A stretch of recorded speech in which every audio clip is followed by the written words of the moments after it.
Hassan.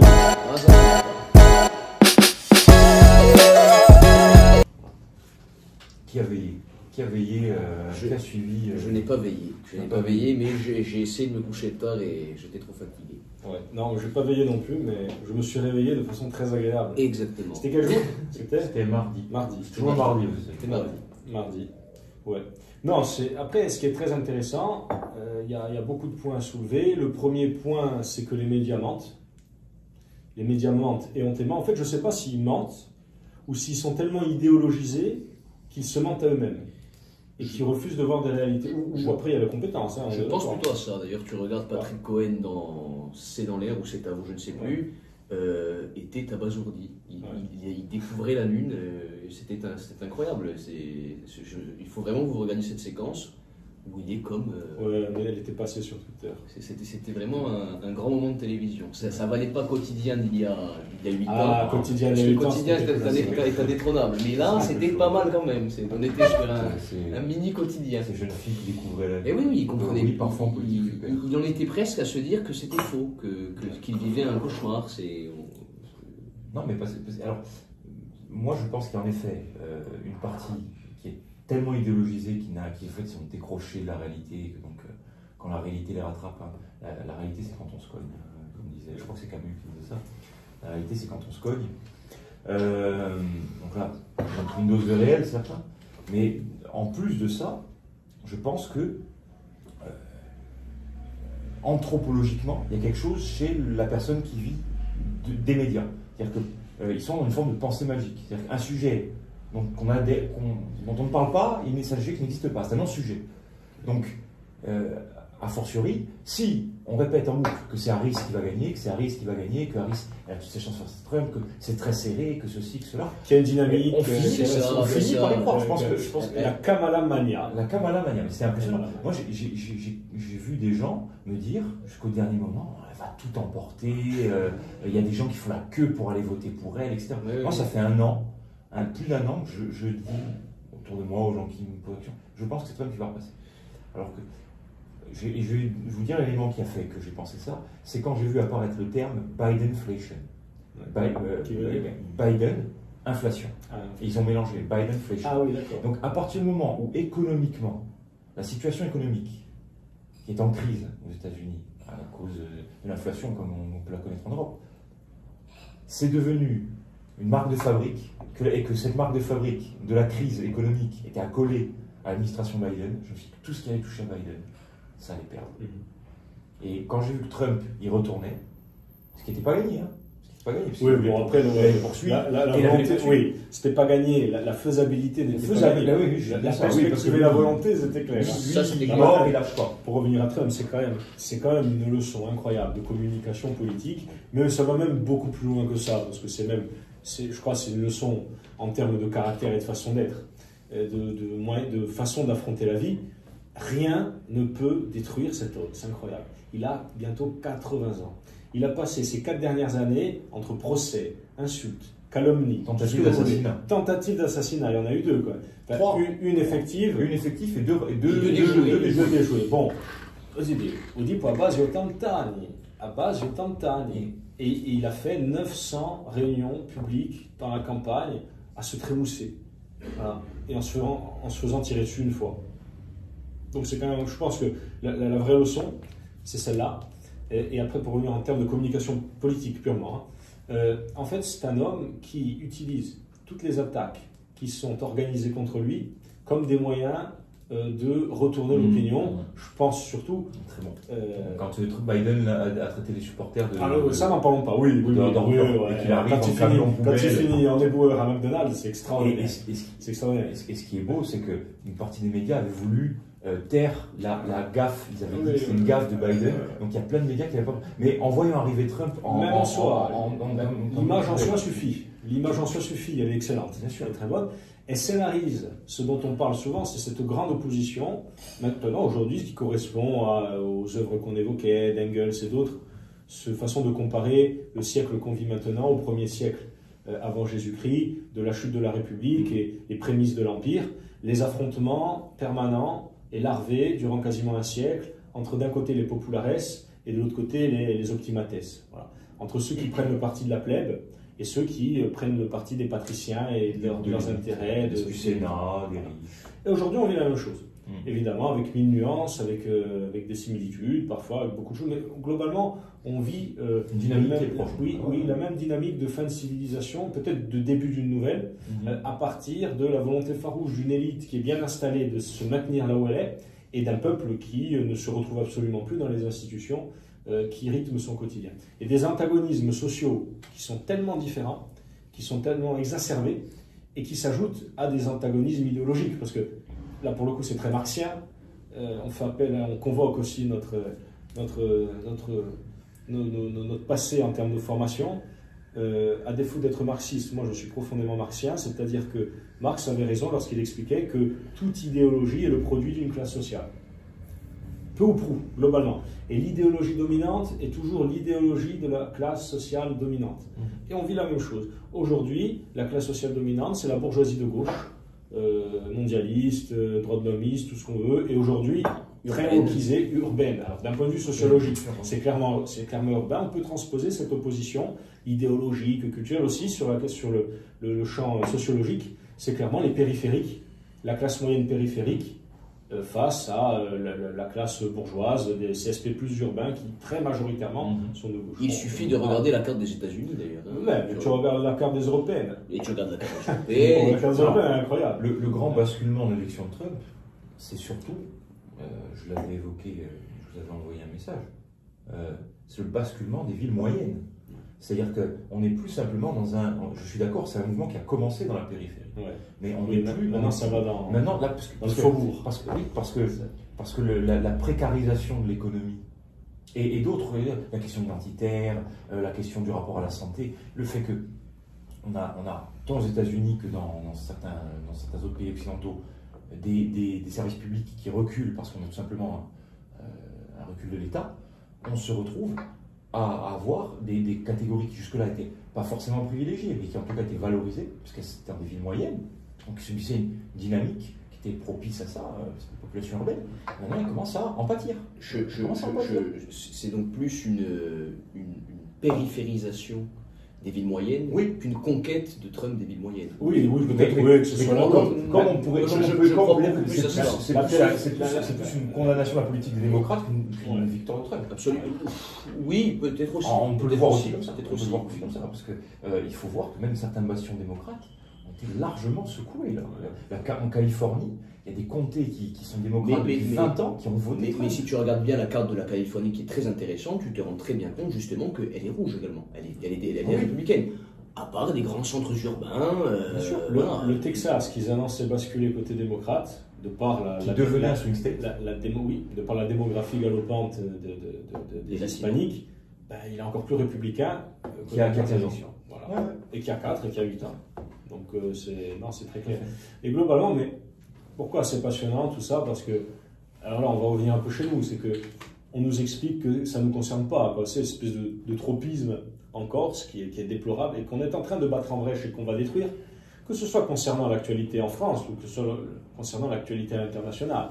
C'est de considérer que la Corse est une espèce d'isolat politique et que ce qui se passe ailleurs ne nous concerne pas. C'est de la folie totale. C'est suicidaire. Non, mais c'est très con, surtout parce que c'est très con et suicidaire. C'est profondément con parce que, vous voyez, aujourd'hui, la classe politique en Corse n'a pas réagi à l'élection de Trump. Alors, pour tout un tas de raisons. Oui. On est les seuls, clairement, à l'avoir dit, ou alors ceux qui l'ont fait. Bon, Simeone et Angelini l'ont fait, mais c'est parce qu'ils ont été sollicités. Ils ont été sollicités par Viasper. Contrairement à 2016, où ils avaient réagi spontanément. Oui, évidemment. C'était un terrible jour pour la démocratie. Oui, ou en 2020, quand ils avaient salué l'élection de Biden. Une salutation qui avait été moquée d'ailleurs à l'époque, je me souviens, on comprend pourquoi, mais enfin, il avait clairement salué. Donc ça correspond à un agenda idéologique, mais qu'on connaît maintenant. Je pense que Paladino a bien démontré en 2 ans, a bien détruit cette espèce de consensus mou autour de l'interdiction dans le nationalisme de discuter de toute question sociétale, mais toujours au profit de l'agenda de gauche. Effectivement, évidemment. Bien sûr, de toute façon, rien n'est un problème à partir du moment où c'est évoqué par la gauche. Dès que c'est évoqué par là, par contre, ça n'existe pas. Soit ça n'existe pas, soit c'est fasciste. Soit c'est fasciste, il faut le culpabiliser. et l'ostraciser. C'est souvent les deux, c'est un fantasme en général. Ouais. Vous fantasmez. Et vu que vous jouez dessus, vous êtes fasciste. Exactement, vous fantasmez et quand vous fantasmez, Mais ce qui est très vous jouez sur le fantasme, vous êtes des fascistes. C'est très intéressant dans les quelques réactions dans la classe politique en Corse vis-à-vis de ça. Alors, vous avez globalement, c'est les deux forces centristes qui réagissent parce qu'elles ont moins peur du positionnement idéologique vu qu'elles sont centristes. Angelini et Simeoni, ils sont centre-gauche, centre-droit, ça dépend des positionnements. Simeoni est un centriste sous influence woke. Il n'a pas lui-même une idéologie ou un agenda woke, mais il laisse faire les woke qui est autour de lui. On parle de Basquiat, où il laisse voter la théorie du genre, l'écriture inclusive en 2021. La limite, il s'en fout. Il s'en fout. Angelini, qui lui, en tout cas sur les questions économiques, est plus libéral, en tout cas affiche beaucoup plus son libéralisme que Simeoni, il ne doit pas être si loin que ça. Moi, je me souviens en 2010, il y a une quinzaine d'années, c'était le contraire. C'était Simeoni qui était vu comme le plus à droite des deux. Après, peu importe le déroulé de cette évolution. Mais dans tous les cas, eux, ils n'ont pas peur de réagir parce qu'ils sont clairement ancrés dans des réseaux qui globalement correspondent à cette idéologie-là. Ils peuvent la formuler. Le droit de l'homisme mou, centre-gauche. Tandis que les partis indépendantistes, vu qu'ils ont dans leur électorat et dans leur clientèle militante, aussi bien des gens très à gauche sur les questions tiers-mondistes, anti-impérialistes, toutes ces conneries, mais qui sont structurantes, et des gens qui sont très à droite, de par les questions vraiment ethniques, identitaires. Voilà, c'est-à-dire, on peut aborder nous aussi. C'est-à-dire les gens de Corinne Front qui ont voté pour nous, en tout cas pour le mouvement qui représente les idées portées par Paladino, aux dernières législatives. À tel point que dans la première circo à Bastia, on sort devant eux. Parce qu'il y a des électeurs de Corinne Front qui votent très clairement pour ce que propose le palatinisme. Parce que c'est des identitaires.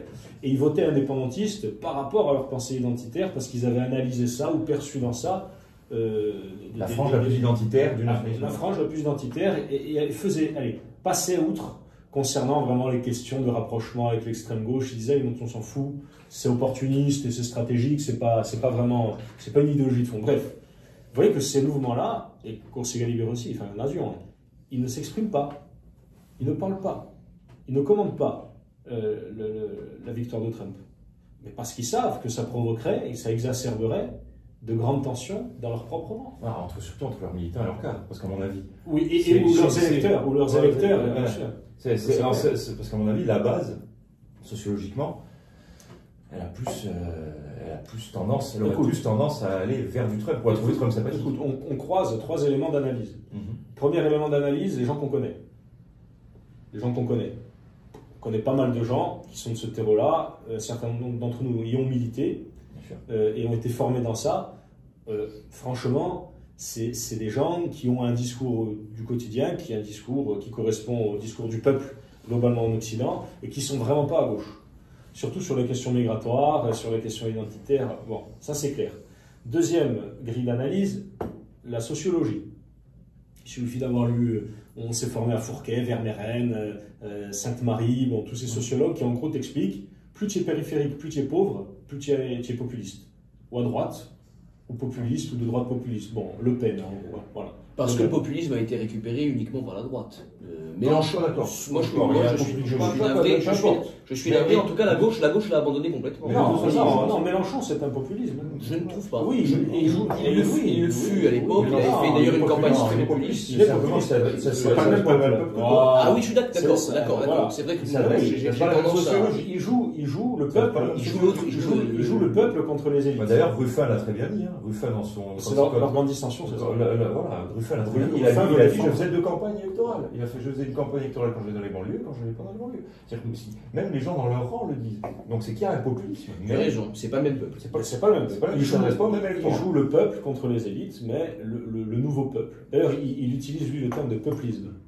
De peuplisme, pas de populisme. Oui, parce que c'est un gros mot pour lui, sans doute. Oui, bon, mais parce que c'est un gadget sémantique. Voilà. Mais c'est clairement du populisme. Donc il y a un populisme de gauche. Et il y a un populisme de droite. Et pourquoi la droite a récupéré le populisme? Tu veux dire la droite a récupéré, en tout cas la droite RN, a récupéré le vote du petit peuple blanc. Mais parce que qui avant voté communiste. Oui, mais parce que communiste, qui est un populisme aussi. Mais oui, c'est un populisme. Monsieur, vous connaissez la blague des années 80. Populisme dictatorial. Vous connaissez la blague des années 80.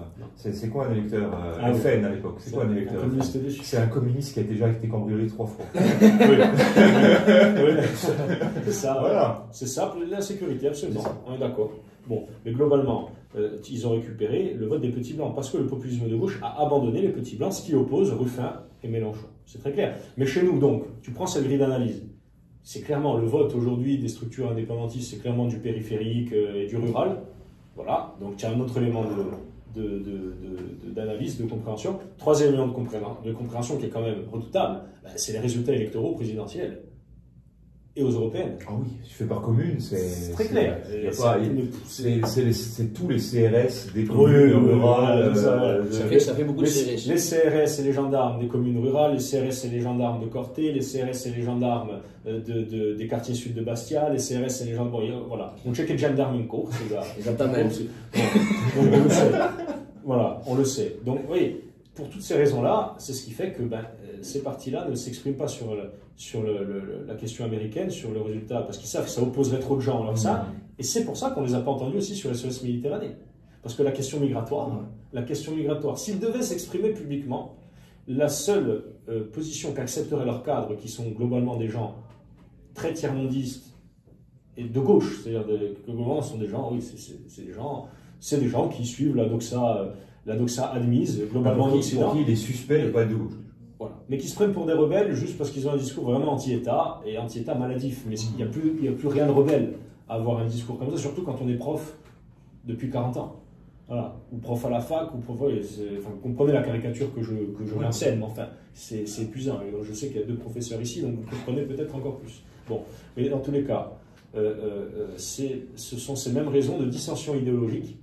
Mais que nous, on est en train de résoudre précisément parce qu'on apporte un nationalisme corse, modéré, autonomiste, mais qui annonce la couleur d'entrée. Voilà. Et c'est pour ça que cette série, ces enchaînements d'événements politiques qui convoquent ces thématiques-là, c'est-à-dire l'opposition ou l'adhésion au wokisme, l'opposition ou l'adhésion à la submersion migratoire, la question civilisationnelle, même les questions économiques, tout ça, forcément, va appuyer la démarche et l'œuvre politique qu'on construit maintenant depuis 2 ans, et qui a déjà bouleversé le paysage du débat. Pas encore le paysage électoral, c'est évident. Il n'y a eu qu'une échéance et de façon très, très hasardeuse, et qui pourtant nous a permis de récolter un certain nombre de succès inattendus, parce qu'on sort parfois devant des partis qui sont installés depuis 20 ans, en 3 mois. En 3 mois d'existence. Donc bon, pas beaucoup de challenge, je pense que depuis moins seconde tête, mais au-delà de ça, il y aura d'autres échéances qui nous permettront de faire ça. Mais c'est clair qu'avec ce genre de perspective-là, on a largement de quoi être enthousiaste. Mais globalement, voilà, pour les États-Unis, je pense que ça permet de nous éclairer sur tous ces points et de tracer quand même des perspectives très favorables. De toute façon, c'est ces grands sujets qui sont structurants. C'est la même chose que le 11 novembre qu'on va convoquer. Bon, le 11 novembre, d'ailleurs on peut bien en parler parce que finalement on a un peu lancé Paladin le 11 novembre. Je l'ai dit, c'est un peu notre baptême du feu. C'est notre premier événement. En termes d'historiographie, quoi. Oui. Pas le premier, il y avait eu la conférence. Oui, il y a eu la conférence à Moussala. C'est le premier événement d'ampleur historiographique. C'est ça. Globalement, où là j'ai retrouvé dans les archives départementales de Corse du Sud, j'ai retrouvé le dossier militaire de mon arrière-grand-père, Sauveur Orsini, Serbor, Diamant. Et donc né à Bouchta, en 1892. Et donc dans le dossier militaire, il y a ses années de mobilisation, les régiments d'affectation, etc. Donc il est mobilisé en 13. En 13, il doit avoir la majorité en 13, ou non, pas la majorité, vu qu'il est en 92. Enfin, non, ou début 14, peu importe. Début 14, aux prémices de la guerre, bref. Il a affecté 173e, régiment en Écorce, régiment territorial, et dans son dossier militaire, il est précisé qu'il était soldat téléphoniste, donc il s'occupait de tirer les lignes de téléphonie pour les autres. Et il y a écrit, je vais le poster d'ailleurs, je vais le poster sur Twitter, il y a écrit, a fait preuve d'un immense courage et d'un grand mépris face au danger, en réparant sous un intense bombardement ennemi les lignes téléphoniques a ainsi permis la transmission des ordres et des commandements, croix de guerre. Et pourquoi je parle de ça? C'est pas par autosatisfaction filiale. C'est que pourrais cependant d'ailleurs, oui, peu importe. Comme n'importe qui a ça dans sa famille, mais c'est pour battre en brèche et détruire ce qu'on a commencé à faire déjà il y a 2 ans. C'est ce que nous le narratif qu'on nous a imposé même dans notre jeunesse au sein du nationalisme corse, qui consiste à dire que nos arrière-grands-parents et nos grands-parents ont fait la guerre parce qu'ils étaient de petites victimes tirées de force sur le front, alors que c'est un mensonge. Ils n'étaient pas assez intelligents pour s'engager eux-mêmes. C'était ou intelligent, ou même, je dirais, doté de quelques virilités. Exactement. Mais même naïve. C'est très naïf, parce que c'est vrai que ça a été une boucherie, c'est un suicide européen. C'est un suicide européen. On n'est pas là pour valoriser la guerre. Mais les gamins de 18 ans, qui étaient nos arrière-grands-parents, nos grands-parents, qui sortaient d'endroits, alors on les connaît maintenant, mais on les connaît, desservis par la route. Voilà, l'électricité, l'eau courante. Voilà. Et c'est déjà suffisamment encore rustique aujourd'hui, et ça produit encore quelques gabarits d'un point de vue de la testo. Mais alors imaginons, il y a un siècle, ce que ça produisait de type vaillant, rustique, des yeux aussi durs, et qui sont partis la fleur au fusil. Mais je vais vous donner... C'était pas des victimes. Je vais rebondir sur ce que tu as dit. Mon ancêtre Frélien Frattini, qui avait 17 ans en 1914 et qui a menti sur son âge pour pouvoir s'engager volontairement. Il est mort en 14 d'ailleurs, je ne sais plus où, en Belgique. Voilà, c'était pas 17 ans. Est-ce que vous vous souvenez de la tête que vous aviez à 17 ans?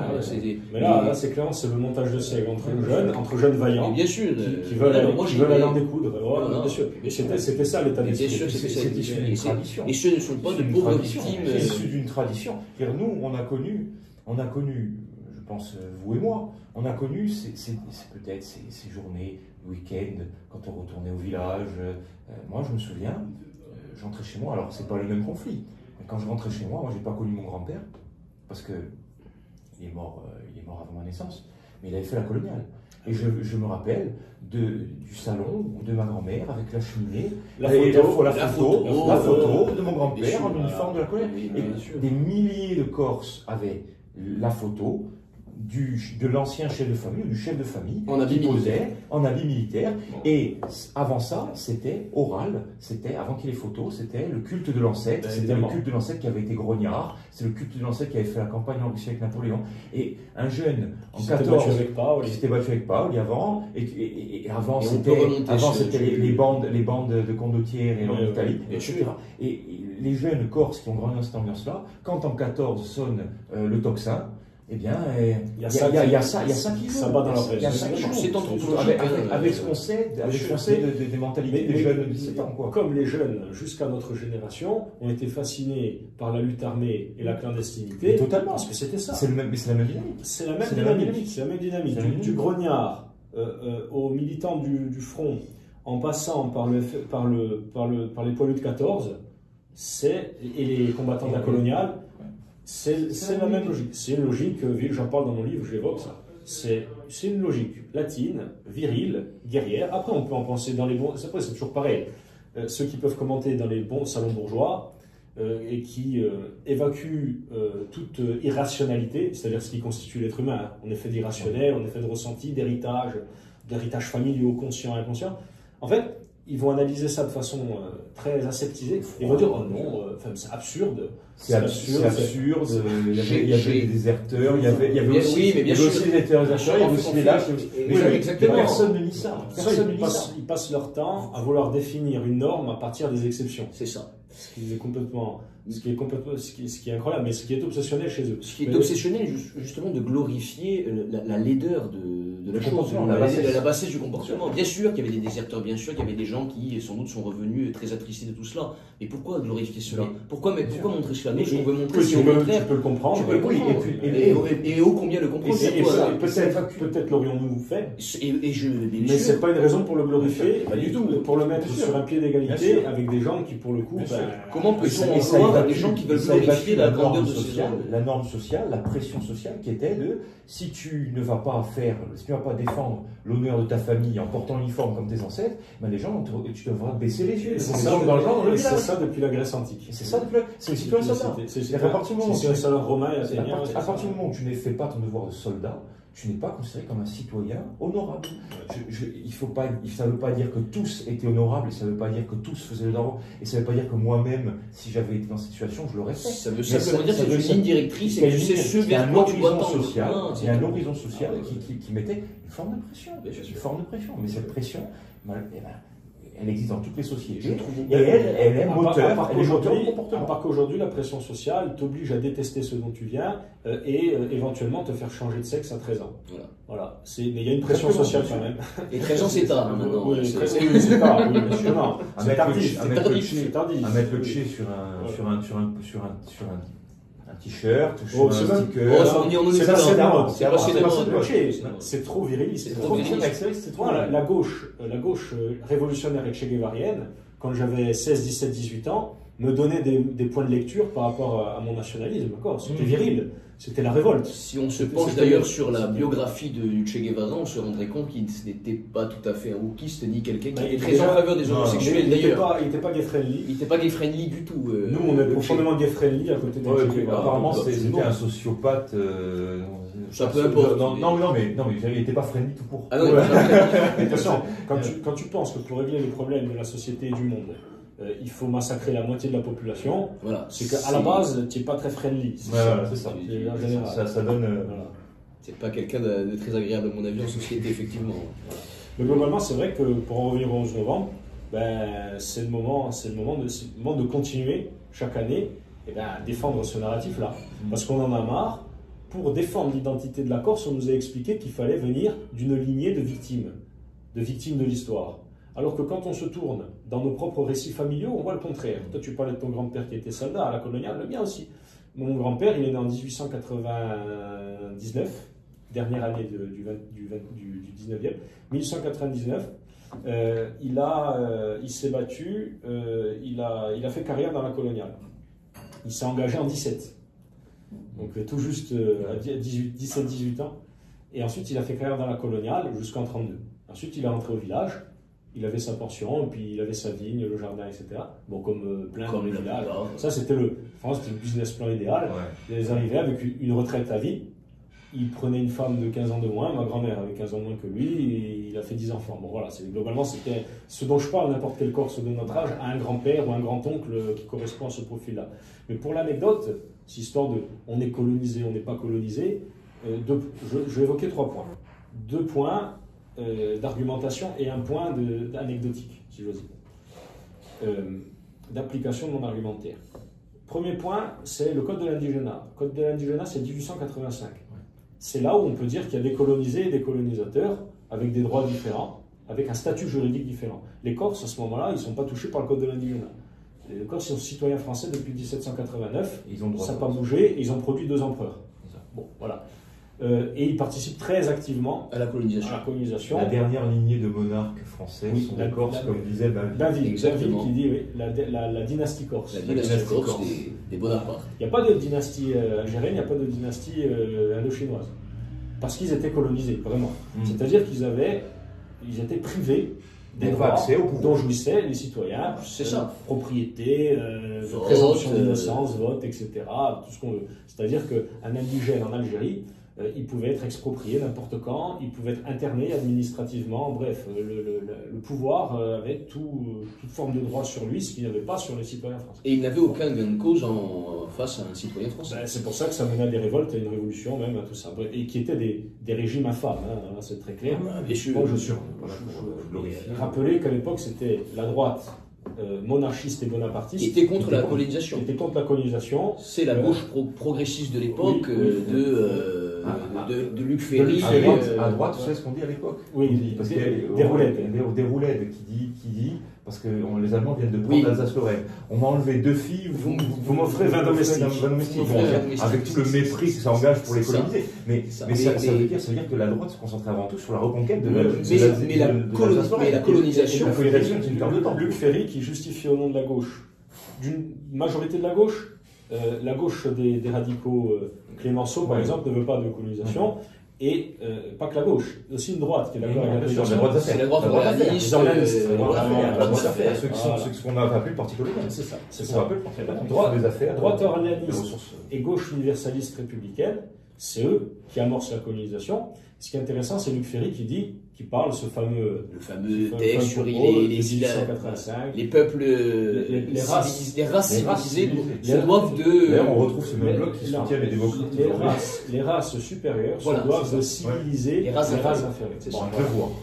Mais sachez que cela, ça a duré très longtemps, parce que même Léon Blum, à l'époque, était un grand défenseur de la colonisation. Et il reprenait exactement les termes de Luc Ferry. C'est ce que dit Lugan. Il y a trois gauches, historiquement. Il y a la première gauche, qui est la gauche révolutionnaire, qui part de la Révolution française, qui sera coloniale, qui va durer globalement jusqu'à après la Seconde Guerre mondiale. Ensuite, la gauche anticoloniale et tiers-mondiste, qui a largement influencé d'ailleurs le nationalisme corse, dont on vient. Et c'est là où il faut comprendre pourquoi le nationalisme corse depuis les années 70 c'est comme ça. Parce que c'était une dynamique mondiale, occidentale. Donc la gauche devient anticolonialiste et tiers-mondiste après la Seconde Guerre mondiale, elle dévore la gauche précédente. Et ceux qui ne veulent pas passer dans l'anticolonialisme sont exclus de la gauche, c'est très clair. Et aujourd'hui, la gauche tiers-mondiste, anticolonialiste, qui en Europe a donné SOS Racisme, tout ça, tous ces trucs-là, la génération Mitterrand, tous ces trucs, donne une autre gauche, qui est la gauche que Lugan qualifie d'universitaire, c'est la gauche woke. Et regardez que la gauche woke dévore la gauche précédente, à tel point que ceux qui sont sur une logique universaliste, tiers-mondiste, qui avaient préparé le wokisme, mais qui n'étaient pas woke, eh ben, sont aujourd'hui de droite. Ils sont exclus de la gauche. Ils sont exclus. Et tu en as plein. Un type comme mon frère, exactement, il s'est senti de gauche depuis 40 ans, mais vu que la gauche a changé, et que lui n'accepte pas les points essentiels du wokisme, qui diffèrent avec la gauche précédente, la théorie du genre, l'écriture inclusive, c'est sûr. Et même le racisme systémique. Le racialisme qui n'est pas un universalisme. C'est le contraire. Il est exclu de cette gauche-là, il se retrouve à droite. Oui, parce que j'allais dire que tu vois cette dynamique aussi avec les valeurs. Il n'y a qu'à voir le parcours de la laïcité. La laïcité, qui est une valeur à l'origine, dans la Révolution française, c'est les plus à gauche de la gauche qui proposent vraiment la séparation de l'Église et de l'État. Voilà. Ensuite, sous la Troisième République, ça devient une proposition qui est somme toute modérée, qui est acceptée par le centre-gauche jusqu'à l'extrême-gauche. Et ensuite, aujourd'hui, celui qui parle de laïcité, par certains mouvements d'extrême-gauche, aujourd'hui, c'est vu comme la laïcité, vu comme une valeur de droite. Comme la quasi-totalité de la gauche, en vérité. Mais parce qu'en vérité, on sait tous que la laïcité, en fait, ceux qui l'utilisent, ce terme de laïcité, maintenant, la gauche woke l'utilise même plus, ils sont contre, parce que les derniers à l'utiliser, c'est pas la laïcité. C'est pour critiquer l'islam. C'est le refus de l'islamisation. Voilà, c'est tout. Parce qu'il n'y a pas d'assaut du catholicisme. Le catholicisme se saborde. On l'entendra certainement dans un mois avec notre Saint-Père. Notre Saint-Père qui va nous expliquer que pour être de bons chrétiens, il faut accepter le remplacement. Voilà. Donc, et c'est son droit. La parole du pape a une valeur inestimable. Il a une place dans le débat public, pas de souci. Mais nous, on a le droit, même en nous revendiquant, c'est important que les nôtres l'entendent aussi, et même que ceux qui nous font face l'entendent, que même nous qui revendiquons l'historicité du christianisme en Corse, d'un point de vue culturel et identitaire, parce qu'on ne se mêle pas de la foi et des croyances des gens, c'est de l'intime, c'est eux, leurs prêtres et Dieu, et ils en font ce qu'ils veulent. Même en revendiquant cet héritage-là, on revendique, parce qu'on ne souhaite pas que ce soit les prêtres qui fassent la loi dans la cité, on revendique le droit de ne pas être d'accord avec l'Église catholique et avec le pape. C'est très clair. D'ailleurs, on aura, je pense, l'occasion de le dire dans un mois. Mais peut-être que je suppute de façon négative. Peut-être qu'il ne parlera pas de ça. Peut-être qu'il bénira notre démarche. Peut-être. Mais au plein centre de la Méditerranée, j'en doute quand même. Oui, voilà. C'est ça. Voilà. Mais globalement, c'est vrai que ce sont des points importants. En tout cas, voilà pour le 11 novembre. Je ne sais pas si vous avez d'autres choses à rajouter. J'aimerais évoquer quelque chose concernant le 11 novembre. Ouais. C'est très important ce que nous avons fait. Excuse-moi, je vais te couper. Parce que je vais reprendre mon deuxième point. Parce qu'il a fait qu'un point. Ça, c'est le problème quand tu coupes et que tu organises des digressions dans l'argumentaire. Mais je veux reprendre. Le premier point, je vais parler du code indigénal. Le deuxième point, donc le code indigénal qui ne s'appliquait pas aux Corses. Donc de fait, ils n'étaient pas colonisés.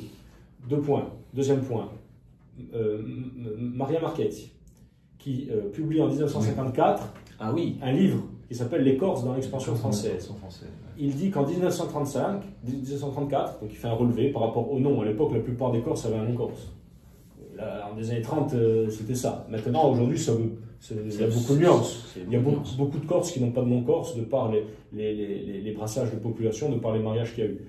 mais à ce moment-là, aux années 30, 99% des Corses sont un non-Corse. Il regarde donc dans le registre, il fait une recherche, il travaille, il sort dans son livre qu'en 1934, les Corses ne représentent que 0,7% de la population française globale, et dans le même temps représentent jusqu'à 25% de l'administration coloniale. Donc surreprésentation des Corses dans l'Empire, il n'y a pas eu de surreprésentation des Vietnamiens, des Indochinois ou des Algériens. Et même pas des Picards ou des Bretons.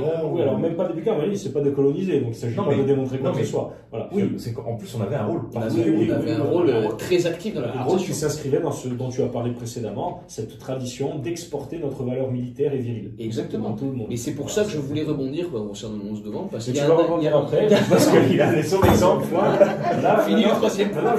Au point anecdotique, je discutais, il ne va pas m'en vouloir de le dire, parce que c'est un homme sympathique, intelligent, qui comprend la nécessité du débat démocratique, et puis on ne dit rien de bien compromettant. Lorsque j'étais attaché parlementaire auprès du sénateur, Paris, on en discutait dans le Sénat, parce qu'on avait ce genre de discussion. Il y avait des menées pré-palatiniennes, avant que Paladin nous sorte du bois. Vous connaissez tout le travail qu'on avait entrepris en interne, les discussions qu'on avait, parfois les frondes qu'on menait, etc., pour imposer au moins le droit pour notre ligne d'exister dans le nationalisme, dans l'autonomie. Et à un moment, on parle de ça, et j'évoque tous ces arguments. Et bon, il refuse d'un bloc, parce que c'est idéologique. Il dit, mais non, mais... Bon, et il me sort le discours victimaire de d'habitude. Il me sort le discours victimaire en étant sénateur au Sénat, quand même. Vous voyez ce que je veux dire? Et dans le faste du Sénat, qui d'ailleurs qui est incroyable, hein, moi je pense que le faste c'est quelque chose de tout à fait positif pour n'importe quelle nation. D'ailleurs, la Corse en manquerait. Nous qui avons des prétentions d'autonomie, et nous plus que jamais, ben, il nous manque, parmi les choses dont il nous manque en Corse, il nous manque beaucoup de choses. Mais une chose qui nous manque, c'est des lieux fastueux, magnifiques, qui représentent notre génie collectif. Enfin bref, ça ne va pas plaire à ceux qui pour le coup, ont comme principal carburant politique et idéologique la haine de tout ce qui est beau. Bon. Et donc on discute et je lui dis tout ça. Je dis non, mais c'est un mensonge historique que de considérer que les Corses sont colonisés. On a le droit d'être nationaliste, autonomiste pour ce qui nous concerne, parce qu'on veut défendre l'identité des Corses. On n'a pas besoin de falsifier notre histoire et d'importer chez nous un narratif qui est un narratif d'extra-européen. C'est pas on n'a pas été décolonisés, et au contraire, nos grands-parents étaient de très grands colonisateurs. Très grands colonisateurs. Il y a de quoi être fier, d'ailleurs. En tout cas, c'est un fait. Qu'on soit fier ou pas, ouais. C'est un fait historique. Voilà. Et le nationalisme a émergé du moment où nos grands-parents ne s'y retrouvaient plus avec la chute de l'Empire. Voilà. Et la génération qui a suivi, pour le coup, n'avait plus de débouché dans lequel elle pouvait exprimer son potentiel de puissance dans l'existence. Et ben, a émergé le nationalisme sous cette forme-là, forme anticoloniale. En plus, ça s'exprime vraiment comme quasiment une volonté de résolution psychologique, une espèce de culpabilité que les boomers et la génération 68arde se traînaient sur les épaules, en étant issus que de familles de gens qui venaient de la coloniale, et qu'il fallait, pour conjurer ça, pour conjurer ce grand mal de l'époque, et pour converger avec les grands héros du moment qui étaient les victimes et les colonisés, il fallait s'inventer un passé de colonisé. Bref. Et je lui sors une photo. De mon grand-père, Marc Aurèle. Je sais du peu en termes de latinité, de romanité. Il y en avait un qui avait dit que non, les Corses ne sont pas un peuple romain. Oui. Voilà. Il s'est trompé, ça arrive. Donc, mon grand-père, Marc Aurèle, et son grand-père à lui, Ange Joseph, Ndiolo Isep. Dans les années 20, tous les deux en uniforme, avec l'encre d'or sur fond noir, c'est-à-dire l'infanterie de marine et la coloniale. C'est-à-dire nos deux grands-pères, qui étaient cousins ou germains ou fils de germains, nos deux grands-pères étaient dans la coloniale. Non, on n'est pas décolonisés. Non.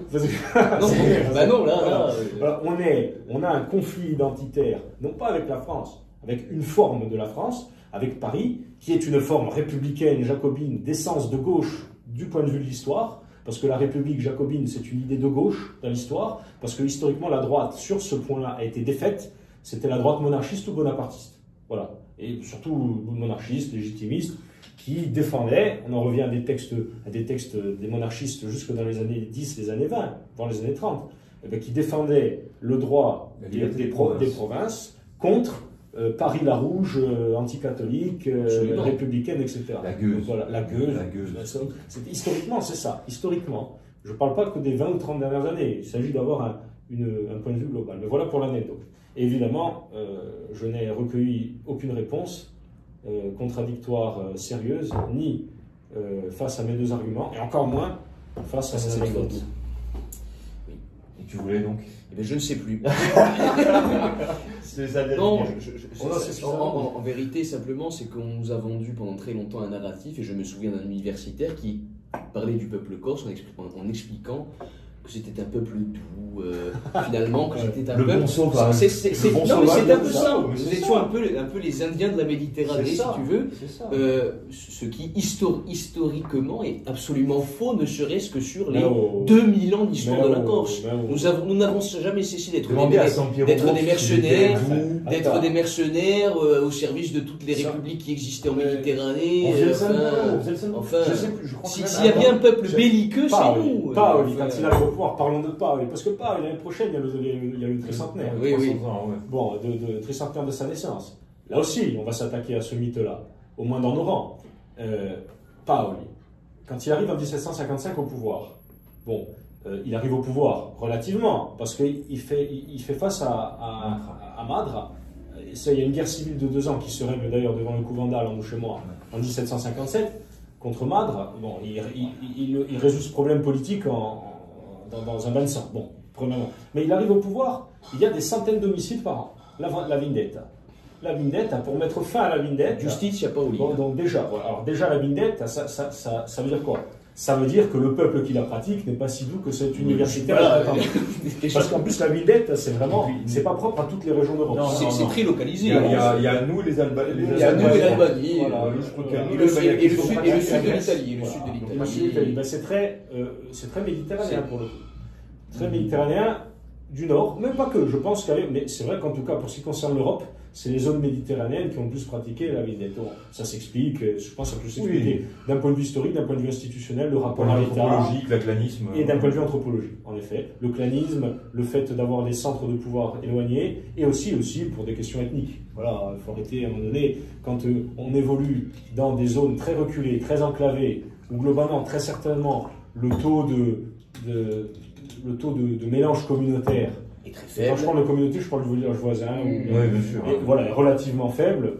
Bon, je pense que ça crée quand même des personnalités assez vives. Voilà. Donc ça aussi, ça fait partie des tabous pression qu'on ne sociale. peut pas évoquer. Mais c'est tout ça cumulé. C'est tout ça cumulé. Bon, mais dans tous les cas, quand il arrive au pouvoir, qu'il a cette situation-là, qui traduit ce qu'on vient de dire, ben, il pratique en effet ce que tu as évoqué, ad justitia Paolina. Ad justitia Paolina, ça doit être un des grands moments dans l'histoire institutionnelle de la Corse où le pouvoir n'a jamais été aussi féroce et autoritaire.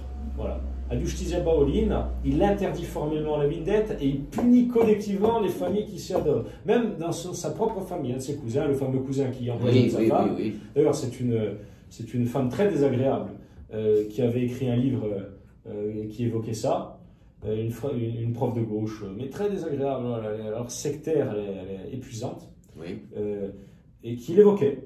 Elle évoque le fait que Paul est intransigeant face à son cousin qui a empoisonné sa femme et le fait punir de façon exemplaire, il le fait tuer. Voilà. Donc ça ne traduit absolument pas des mœurs particulièrement Douce et pacifique. Il donnait pas ça à ses adversaires aux chiens. Alors ça, c'est ce que Jean-Pierre Paul avait évoqué lors de sa conférence, en effet, où Paul se réjouissait du fait que ses partisans aient traîné un de ses ennemis dans le Niol. Je crois que c'était un des supporters de Madrid. Oui, c'était certainement Madrid. Qu'ils ont fait Ils l'ont traîner traîné du Niol jusqu'à Corté, ils l'ont traîné à cheval et ils l'ont jeté au chien. Ils l'ont jeté au chien. Et dans sa Et là, correspondance... on sent Paul l'humanisme. Ça, c'est l'humanisme. Paul Le préau. Paul, l'homme tolérant. Le quasi-woke. On pourrait dire que c'est main dans la main avec Kamala Harris. Oh, On aurait pu oui. être vice-président de Kamala Harris. À 2 nuances idéologiques près. Ouais. On est là. Voilà. Mais globalement, oui, même sur tout ça, il y a tellement de mensonges construits ces 40 et 50 dernières années. Alors je dis pas, ils ont eu le mérite, ces mensonges, au moins de reparler de l'histoire de la Corse. C'est vrai. Parce que c'est vrai que le jacobinisme tel qu'il était ancré dans les années 60 et 70, qui était terrible, qui a même été repris par la droite la plus conne du monde, qui avait abandonné son logiciel provincialiste et régionaliste, hein, parce qu'on rappelle quand même que le régionalisme, par exemple, un type comme Mistral, qui apparaît en France, milieu du 19e, c'est une pensée totalement de droite. Et totalement anti-jacobine. Et anti-républicaine. Voilà. Ouais, il veut mettre en avant la langue provençale, l'histoire provençale. Et qui fait partie des grands disciples de Mistral? Maurras. Charles Maurras, en effet, qui a fait partie du Félibri jusqu'à sa mort, qui écrivait en provençal, qui était un provençal. Voilà, c'est très clair. Voilà. Oui, et tout ça, c'est indispensable de le remettre au bout du jour. Et d'ailleurs, tu remarqueras, le jacobinisme en France, leur jacobinisme a fait la France, ce que le wokisme veut faire à tout l'Occident, c'est-à-dire déraciner et supprimer le passé. Mais parce que quand les Jacobins ont tout fait pour effacer l'histoire de la Corse, l'histoire de la Provence, ils veulent faire pareil à l'échelle de l'Occident.